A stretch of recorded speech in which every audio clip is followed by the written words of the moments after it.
दोस्तों, किसी ने सच कहा है, सोच बदलिए नजरिया बदल जाएगा।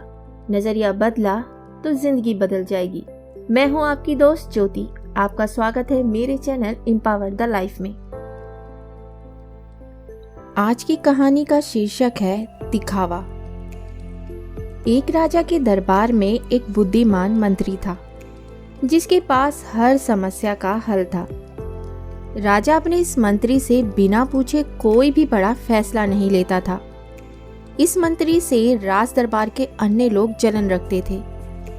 एक दिन राज दरबार में राजा ने अपने इस मंत्री से कहा, तुम इतने बुद्धिमान हो लेकिन तुम्हारा बेटा तो बेहद मूर्ख है।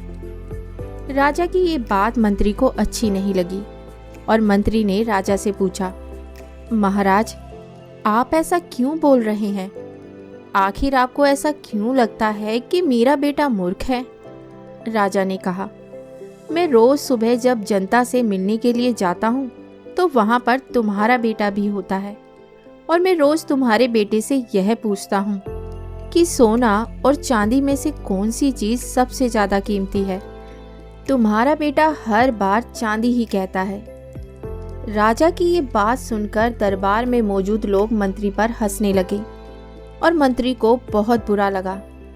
मंत्री बिना कुछ कहे अपने घर वापस आ गया और घर आते ही मंत्री ने अपने बेटे से पूछा, सोने और चांदी में क्या मूल्यवान है? बेटे ने फौरन जवाब देते हुए कहा, पिताजी, सोना। मंत्री ने बेटे से कहा, तुम्हें जब पता है कि सोना कीमती धातु है तो तुम क्यों राजा को रोज गलत जवाब देते हो और चांदी को कीमती धातु कहते हो?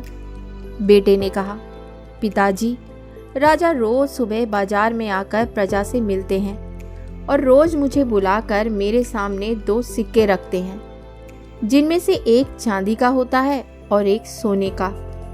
सिक्का रखकर राजा मेरे से पूछते हैं कि जो इन दोनों में से अधिक कीमती चीज है वो तुम ले जाओ, और मैं चांदी का सिक्का उठा लेता हूँ। ये देखकर राजा हंसते हैं और चले जाते हैं।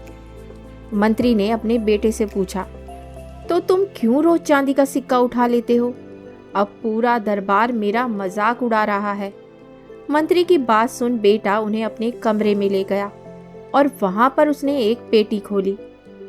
पेटी चांदी के सिक्कों से भरी हुई थी। इतनी सारी चांदी देखकर मंत्री हैरान हो गया।